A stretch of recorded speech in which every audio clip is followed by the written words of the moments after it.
Hello everyone. In this tutorial, I will show you how to use one of the blending modes of the layer pane in Adobe Photoshop.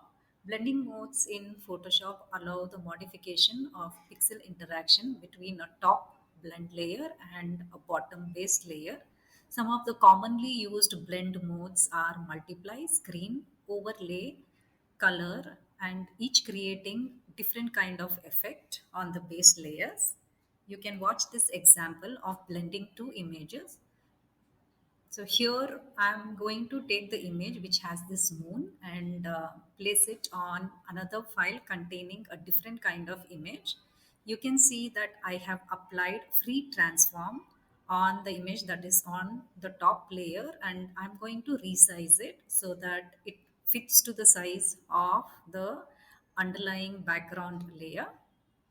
And I have positioned my image in such a way that it would look nice when I blend these two layers. Now I've placed my cursor in the top layer, and under the blend modes I'm going to select screen. Okay, so you can see that the top layer has been blended with the background layer and the two images have got blended. I've added a layer mask, and I'm going to add some more effects. Okay, so that the picture looks more natural.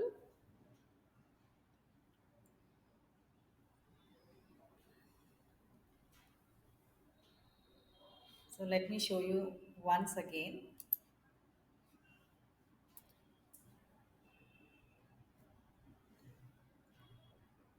So I'm going to take the image which has this picture of the big full moon and place it on another image.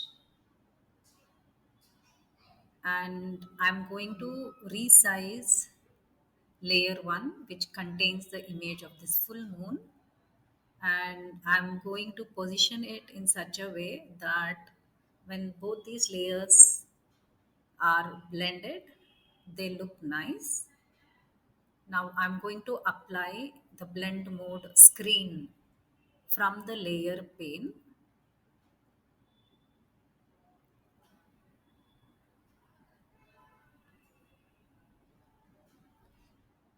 You can add a layer mask to the topmost layer, and then you have to go to image menu. Under that you have to select apply image, and in the apply image dialog you can select the blending as multiply.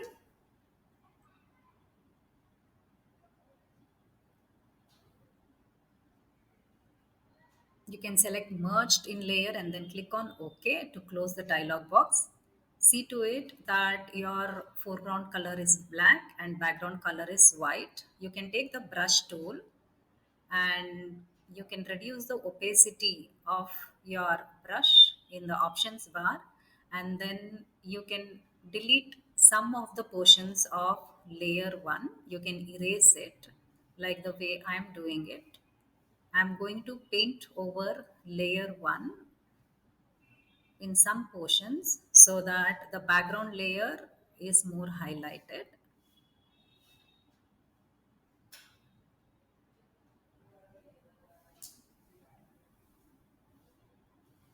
So this is how the final image would look.